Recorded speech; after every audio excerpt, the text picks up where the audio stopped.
Hello guys, musta po kayong lahat? Now naman po ang ituturo kong realistic ear. Bago yan, intro muna tayo.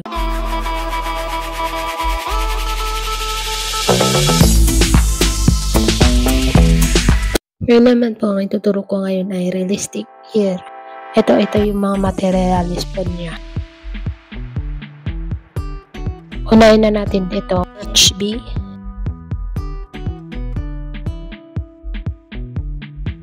Sunod natin ay 4B. Natin itong sponge stamp. Tapos itong blending stamp. Brush na maliit. Laser. Tsaka itong brush na malaki. So, start na tayo. So, ito yung unang lagi kong sinasabi sa vlog ko. HB. So, gagawa tayo ng basic drawing gamit ng HB pencil.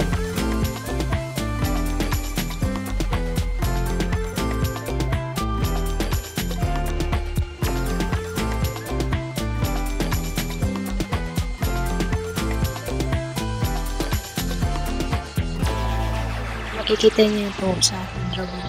Gumawa pa ako ng letter C. Sa loob ng letter C, gumawa ulit ako ng maliit na letter C ulit.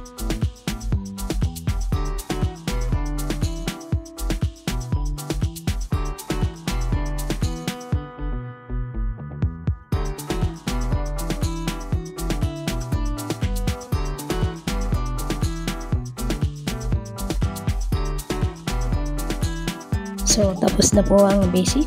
Gamitin na eraser. Kaya kung sinasabi, i-reset natin yung dapat i-reset. So, sunod natin gamitin na round brush. Linisin lang natin yung drawing. So, ang susunod kong gagamitin ay stamp. Stamp ko lang yung ginamit kong HB pencil.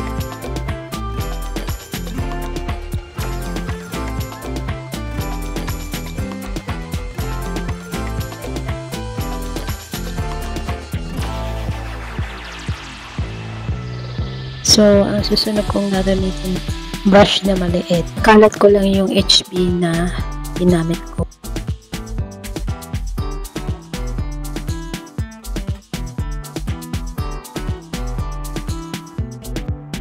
So, ang susunod kong gagamitin ay eraser. Erasin ko lang yung mga sobra. Kaya ang susunod yan ay round brush na malaki. So, tapos na tayo sa basic. Naman po ang aking gagawin ay ida-dark shading ko na siya. Yung mga part na dark shading talaga siya. So, ang gagamitin ko ngayon ay 4B.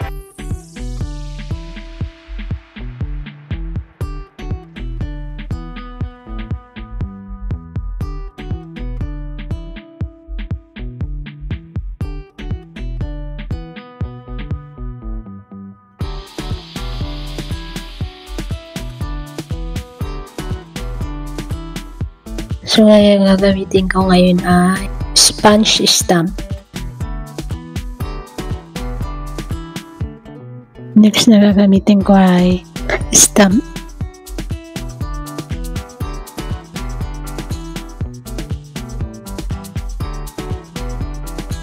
Next ay brush. So, gagamitin ko ngayon ulit ang 4B.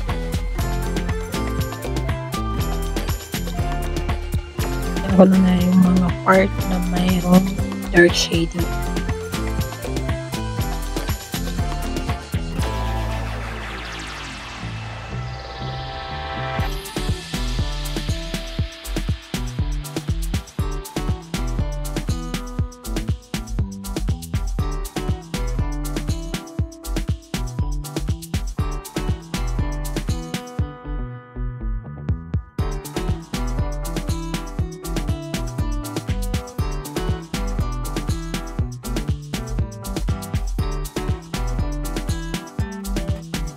Ang susunod na gagamitin ko ay stamp. I-stamp ko lang yung mga part na mayroong dark shading.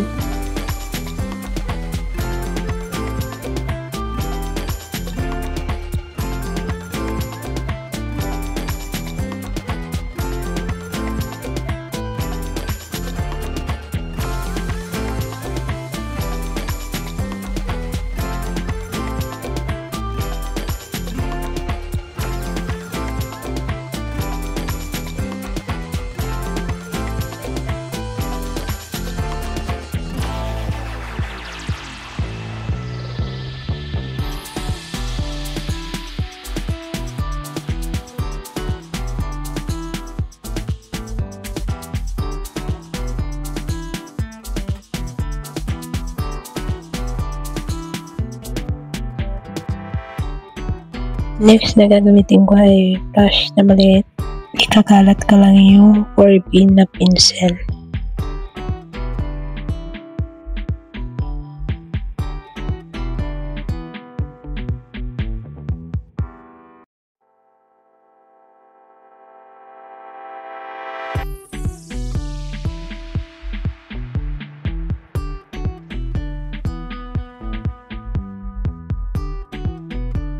Next na gagamit ay pencil eraser at saka brush na malaki.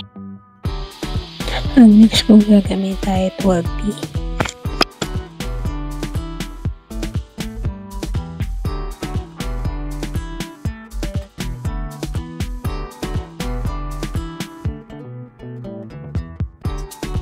Ang next kong gagamitin ay eraser. Ang ginagawa ko po dyan ay ini-erase ko po yung mga part na mayroong lightning.